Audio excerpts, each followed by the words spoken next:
ಎಲ್ಲ ಸಮುದಾಯದ ಮುಖಂಡರುಗಳು, ಶೈಕ್ಷಣಿಕ ಸಂಸ್ಥೆಗಳು, ಧಾರ್ಮಿಕ ಸಂಸ್ಥೆಗಳು, ಅವರ ಪ್ರತಿನಿಧಿಗಳೆಲ್ಲರೂ ಕೂಡ ಭಾಗವಹಿಸಿದ್ದಾರೆ. ಇದು ಒಂದು ರೀತಿಯಲ್ಲಿ ನಮಗೆ ಇದು ಒಂದು ಯಶಸ್ವಿ ಶಾಂತಿ ಸಭೆ ಅಂತೇಳಿ ನನಗನ್ಸುತ್ತೆ, ಸೌಹಾರ್ದ ಸಭೆ. ಇದರ ಉದ್ದೇಶ ಇಡೀ ಕರಾವಳಿ ಪ್ರದೇಶಕ್ಕೆ ಒಂದು ಸಂದೇಶ ಹೋಗಬೇಕು,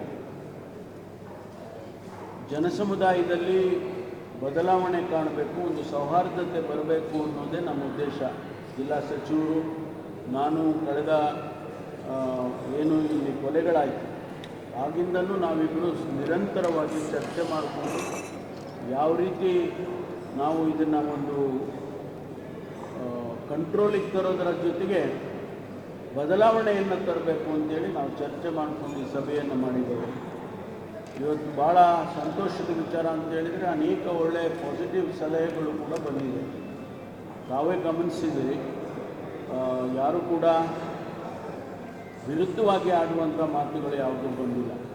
ಕೆಲವು ಸಲಹೆಗಳು ಕೊಟ್ಟಿದ್ದಾರೆ, ಅದನ್ನು ಖಂಡಿತವಾಗಿ ನಾವು ಈ ಪ್ರದೇಶಕ್ಕೆ ಸೀಮಿತವಾದಂಥ ಸಲಹೆಗಳನ್ನು ಕೊಟ್ಟಿದ್ದಾರೆ, ಅದನ್ನು ನಾವು ಪರಿಗಣಿಸ್ತೇವೆ, ಚರ್ಚೆ ಮಾಡ್ತೇವೆ. ಸಂಬಂಧಪಟ್ಟ ಸಚಿವರುಗಳು ಮತ್ತು ಮುಖ್ಯಮಂತ್ರಿಗಳ ಜೊತೆಯಲ್ಲಿ ಚರ್ಚೆ ಮಾಡಿ ನಾವು ಕ್ರಮ ತಗೊಳ್ತೇವೆ. ಒಂದೇನಪ್ಪ ಅಂತ ಹೇಳಿದರೆ, ಸಂದೇಶ ಹೋಗಬೇಕು ಇಡೀ ಈ ಭಾಗಕ್ಕೆ ಅಂತೇಳಿ ನಾವು ಮಾಡಿದಂಥ ಸಭೆಯನ್ನು ಅದು ಯಶಸ್ಸಾಗಿದೆ ಅಂತ ಹೇಳಿ ನನಗೆ ಅನಿಸುತ್ತೆ. ಎರಡನೇದು, ಮುಂದೆ ನಾವು ಏನು ಮಾಡಬೇಕು ಅಂತಕ್ಕಂಥ ಅದರ ಬಗ್ಗೆ ನಾವು ಕ್ರಮ ತಗೊಳ್ತೇವೆ. ಕಠಿಣವಾದ ಕ್ರಮ ತಗೊಳ್ಳೋದು ಅಂತ ಹೇಳಿದರೆ, ನಾನು ಹೇಳಿದ್ದೆ ಅಲ್ಲ, ಅವಕಾಶ ಕೊಡಬೇಡಿ, ಪೊಲೀಸ್ನವರು ಇನ್ನೂ ಕಠಿಣವಾಗಿ ಕ್ರಮಗಳನ್ನು ತಗೊಳ್ಬೇಕಾಗುತ್ತೆ. ಒಂದು ವೇಳೆ ನಾವು ಮರುಕಳಿಸಿದ್ವಿ, ಬೇರೆ ಬೇರೆ ರೀತಿಯಲ್ಲಿ ನಾವು ಈಗಾಗಲೇ ಸ್ಪೆಷಲ್ ಆ್ಯಕ್ಷನ್ ಫೋರ್ಸ್ ಮಾಡಿದ್ದೇವೆ, ಪೊಲೀಸ್ ಇಲಾಖೆಯಿಂದ ಮಾಡೋ ಕೆಲಸ ಎಲ್ಲ ಮಾಡ್ತಾಯಿದ್ದೇವೆ. ಆದರೆ ಜನಸಮುದಾಯದಲ್ಲಿ ಅದು ಬದಲಾವಣೆ ಬರಬೇಕಲ್ವಾ? ಅದು ಜನಪ್ರತಿನಿಧಿಗಳು, ಧಾರ್ಮಿಕ ಸಂಸ್ಥೆಗಳು, ಶಿಕ್ಷಣ ಸಂಸ್ಥೆಗಳು ಇವೆಲ್ಲರೂ ಕೂಡ ಆ್ಯಕ್ಟಿವ್ ಆಗಿ ಈ ವಿಚಾರದಲ್ಲಿ ಸ್ವಲ್ಪ ಕೆಲಸ ಮಾಡಿದರೆ ಸರಿ ಹೋಗ್ಬೋದು.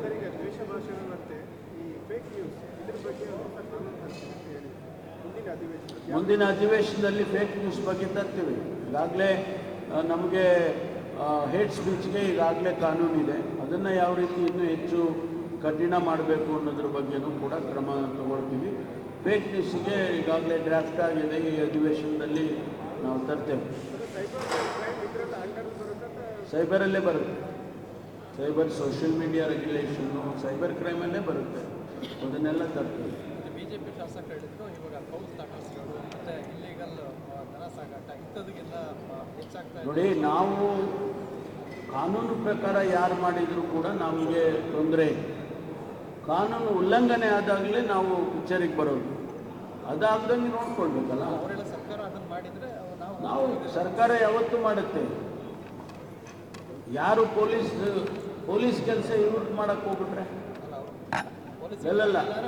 ನೋಡಿ, ಪೊಲೀಸ್ಗಿರಿ ಅಂತಾರಲ್ಲ, ಮಾರಲ್ ಪೊಲೀಸಿಂಗ್ ಅಂತೀರಲ್ಲ, ಅದಾಗಬಾರ್ದು ಅಂತ ನಾವು ಹೇಳೋದು. ಆಯ್ತಲ್ಲ, ಯಾವುದೋ ಒಂದು ಕಾನೂನು ವಿರುದ್ಧವಾಗಿ ಯಾರೋ ಗೋಹತ್ಯೆ ಗೋ ಸಾಗಾಣಿಕೆ ಮಾಡ್ತಾರೆ ಅಂತ ಹೇಳಿದರೆ ಅದನ್ನು ಪೊಲೀಸ್ನವ್ರಿಗೆ ತಿಳಿಸಿ ಅಲ್ಲ, ಅವರು ವೆರಿಫೈ ಮಾಡ್ತಾರೆ, ಇದು ಅಧಿಕೃತ ಅನಧಿಕೃತ, ಅವ್ರ ಮೇಲೆ ಕ್ರಮ ತಗೋಬೇಕಾ ತಗೋಬಾರ್ದಾ ಅದನ್ನು ಅವರು ಡಿಸೈಡ್ ಮಾಡ್ತೀವಿ. ನೀವು ಯಾಕೆ ಡಿಸೈಡ್ ಮಾಡೋಕ್ಕೆ ಹೋಗ್ತೀರಿ? ಅವಾಗಲೇ ತಾನೇ ಬರೋದು ಪ್ರಾಬ್ಲಮ್. ಇಲ್ಲಿವರೆಗೂ ಬಂದಿರೋ ಪ್ರಾಬ್ಲಮ್ ಏನು? ನಾವೇ ಕಾನೂನನ್ನು ಕೈಗೆತ್ತಿಕೊಳ್ಳೋದಿದೆಯಲ್ಲ, ಅದರಿಂದ ಪ್ರಾಬ್ಲಮ್ ಬರುತ್ತೆ. ಅದು ಬರಬಾರ್ದು. ನಿಮಗೆ ಯಾರಿಗೆ ಪೊಲೀಸ್ ಸ್ಟೇಷನ್ಗೆ ಇನ್ಫಾರ್ಮ್ ಮಾಡಿ.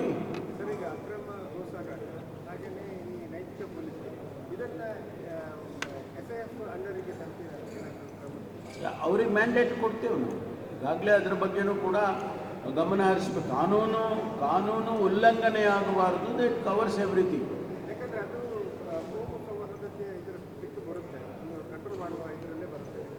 ಅವರಿಗೆ ನಾವು ಸ್ಪೆಸಿಫಿಕ್ ಮ್ಯಾಂಡೇಟು ಕೊಟ್ಟಿದ್ದೇವೆ, ಅವರು ಅದನ್ನು ಮಾಡ್ತಾರೆ.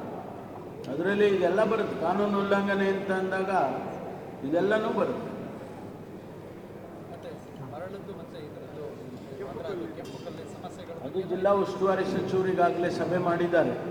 ಅದ್ರ ಬಗ್ಗೆ ಮುಂದೆ ಇವರು ನಮ್ಮ ಮೈನಿಂಗ್ ಮಿನಿಸ್ಟರ್ ಜೊತೆ ಮಾತಾಡಿ ಕಾನೂನಾತ್ಮಕವಾಗಿ ಏನು ಮಾಡಬೇಕು ಅದೆಲ್ಲ ಮಾಡ್ತಾರೆ. ಗೊತ್ತಿಲ್ಲ ನನಗೆ ಗೊತ್ತಿಲ್ಲ, ನನಗೆ ಗೊತ್ತಿಲ್ಲಪ್ಪ ಅದೆಲ್ಲ. ಹಾಂ, ನೀವು ಅವ್ರನ್ನ ಕೇಳ್ಬೇಕು, ನಾನು ಕೇಳಿದ್ರೆ no, I will not answer that question. ಬೇರೆ ಇನ್ನೇನಾದರೂ ಅಭಿವೃದ್ಧಿ ಬಗ್ಗೆ ಮಾತಾಡಿ.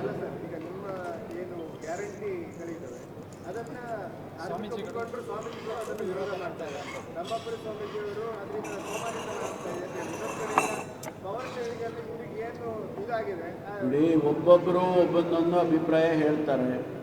As a government we have taken some decision.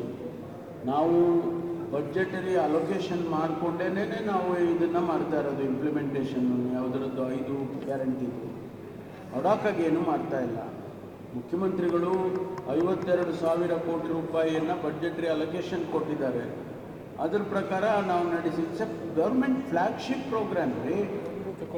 ಅವರವರ ಜನರ ಅಭಿಪ್ರಾಯ ಒಬ್ಬೊಬ್ಬರದ್ದು ಒಂದೊಂದು ಇರುತ್ತೆ. ಅದನ್ನು ನಾವು ಅವ್ರದ್ದು ತಪ್ಪು ಅಂತ ನಾನು ಹೇಳಲ್ಲ, ಅವ್ರ ಅಭಿಪ್ರಾಯ ಅವ್ರು ಹೇಳಿದ್ದಾರೆ.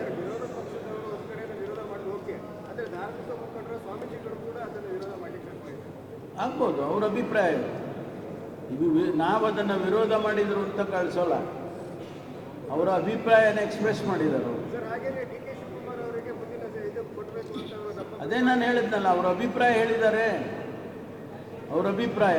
ನಮ್ಮಲ್ಲಿ ಹೈಕಮಾಂಡ್ ಅಂತ ಇದೆ, ನಮ್ಮ ಪಕ್ಷದಲ್ಲಿ ಹೈಕಮಾಂಡ್ ಅಂತ ಇದೆ. ಸ್ವಾಮೀಜಿಗಳು ತೀರ್ಮಾನ ಮಾಡಿದ್ದಿದ್ರೆ ಬೇರೆ ಬೇರೆಯವರೆಲ್ಲ ಬೇರೆ ಬೇರೆ ರೀತಿಯಲ್ಲಿ ಆಗೋಗ್ಬಿಡೋರು. ಈಗ ಬಿಡಿಯಪ್ಪ, ಅದು ಬಿಟ್ಬಿಟ್ಟು ಬೇರೆ ಎಲ್ಲ ಮಾತಾಡ್ರಿ. ಮುಖ್ಯಮಂತ್ರಿ ವಿಚಾರ ಮಾತಾಡಬೇಡಿ ಪ್ಲೀಸ್. ಈಗ SP ಕಚೇರಿ ಆಫೀಸಿಗೆ ಒಬ್ಬರು ವ್ಯಕ್ತಿ ಬಂದು ನನಗೆ ಪೊಲೀಸ್ ಪ್ರೊಟೆಕ್ಷನ್ ಕೊಡಬೇಕು, ಆ ವಿಚಾರ ನಿಮ್ಮ ಗಮನಕ್ಕೆ ಕೂಡ ಬಂದಿರುವಂಥದ್ದು. ಇದರ ಬಗ್ಗೆ ನನಗೆಲ್ಲ ಬರೋದಿಲ್ಲಪ್ಪ ಅವೆಲ್ಲ. ಪೊಲೀಸ್ ಅದು ಅವ್ರಿಗೆ ಮಾಡ್ತಾರೆ, ಪೊಲೀಸ್ ಅಧಿಕಾರಿಗಳಿರೋದಕ್ಕೆ. ಅಲ್ಲ, ಅವ್ರು ಕೇಳಿದರೆ ಸರ್ಕಾರದ ಗಮನಕ್ಕೆ ಬರಲ್ಲ ಅವೆಲ್ಲ. ದಿನನಿತ್ಯದ ವಿಚಾರಗಳು ಸರ್ಕಾರದ ಗಮನಕ್ಕೆ ಏನು ಬರಲ್ಲ. ಅವರು ಪೊಲೀಸ್ ಸ್ಟೇಷನ್ ಲೆವೆಲ್ನಲ್ಲಿ FIR, ಯಾರಾದರೂ ಕಂಪ್ಲೇಂಟ್ ಕೊಟ್ಟರೆ FIR ಮಾಡ್ತಾರೆ, ಅದು ಕ್ರಮ ತಗೊಳ್ತಾರೆ. ಯಾವುದಾದ್ರೂ ನಮ್ಮ ಸರ್ಕಾರದ ಗಮನ ಸೆಳೆಯುವಂಥ ವಿಚಾರಗಳು ಬಂದಾಗ ನಮ್ಮ ಗಮನಕ್ಕೆ ಬರುತ್ತೆ. ಸರ್, ಈ SAF ಬಂದ ನಂತರ ಹೇಗಿದೆ ಜಿಲ್ಲೆಯ ಪರಿಸ್ಥಿತಿ? ಅದು ನೀವು ಹೇಳ್ಬೇಕು, ನಿಮ್ಮ ಗಮನಕ್ಕೆ ಇಲ್ಲ. ಅದು ನೀವು ಹೇಳಿದರೆ ಭಾಳ ಚೆಂದ ನನಗೆ, ಬಿಕಾಸ್ ನೀವು ತಾನೇ ಇಂಪ್ಯಾಕ್ಟ್ ಸ್ಟಡಿ ಮಾಡೋರು. ಪಕ್ಷದಲ್ಲಿ ಕೆಲವು ಭಿನ್ನಾಭಿಪ್ರಾಯಗಳಿತ್ತು, ಸುದ್ದಿಯೆಲ್ಲ ಬಂದುಕೊಂಡು ಅವರಿಗೆ ಮನವೊಲಿಸುವ ಕಾರ್ಯಕ್ರಮ ಮಾಡಿದ್ದಾರೆ, 1-to-1 ಮೀಟಿಂಗ್ ಕೂಡ ಮಾಡಿದ್ದಾರೆ. ಆದರೆ ಎಲ್ಲ ಒಂದು ಕಡೆ ಮತ್ತು ಬೆಳೆ ತಪ್ತಾ ಇದೆಯಾ ಅನ್ನುವಂಥ ನಮ್ಮ ಪಕ್ಷದಲ್ಲಿ ಯಾವುದೇ ಭಿನ್ನಾಭಿಪ್ರಾಯಗಳಿಲ್ಲ. ಕೇಳಿಯಪ್ಪ, ಕೆಲವರು ಶಾಸಕರು ಅವ್ರ ಕ್ಷೇತ್ರದಲ್ಲಿ ಕೆಲಸ ಆಗಲಿಲ್ಲ ಅನ್ನೋ ಬಗ್ಗೆ ಮಾತಾಡಿದ್ದಾರೆ, ಇಲ್ಲ ಅಂತಲೂ ಹೇಳೋದಿಲ್ಲ ನಾನು. BR ಪಾಟೀಲ್ ಮಾತಾಡಿದ್ದಾರೆ, ರಾಜು ಕಾಗೆ ಮಾತಾಡಿದ್ದಾರೆ, ಅವರ ಕ್ಷೇತ್ರದ ವಿಚಾರಗಳು ಮಾತಾಡಿದ್ದಾರೆ. ಅವ್ರು ಯಾವುದಾದ್ರೂ ಪಾಲಿಸಿ ವಿಚಾರ ಮಾತಾಡಿದ್ದಾರೆ? ಅವರು ಹೇಳಿರೋದು ನಮ್ಮ ಕ್ಷೇತ್ರಕ್ಕೆ ಕೆಲಸ ಆಗಬೇಕು, ಅದಕ್ಕೆ ಹಣ ಬಿಡುಗಡೆ ಆಗಬೇಕು, ಮಾಡಿಲ್ಲ, ಅದನ್ನು ಮಾಡಿ ಅಂತ ಹೇಳಿದ್ದಾರೆ. ಮುಖ್ಯಮಂತ್ರಿಗಳು ಕರೆದು ಏನಂತ ಮಾತಾಡಿದ್ದಾರೆ?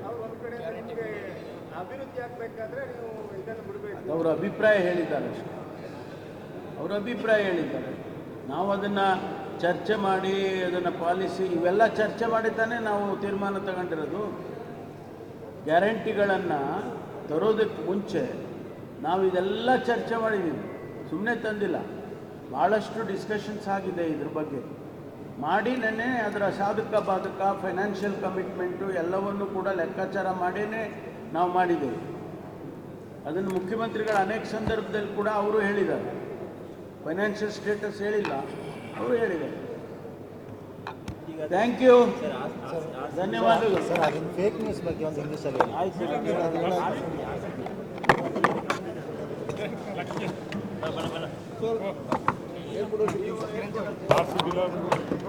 ಹೆಚ್ಚಿನ ವಿಡಿಯೋಗಳಿಗೆ ಪ್ರತಿಧ್ವನಿ ಯೂಟ್ಯೂಬ್ ಚಾನೆಲ್ ಸಬ್ಸ್ಕ್ರೈಬ್ ಮಾಡಿ, ಬೆಲ್ ಐಕಾನ್ ಕ್ಲಿಕ್ ಮಾಡಿ.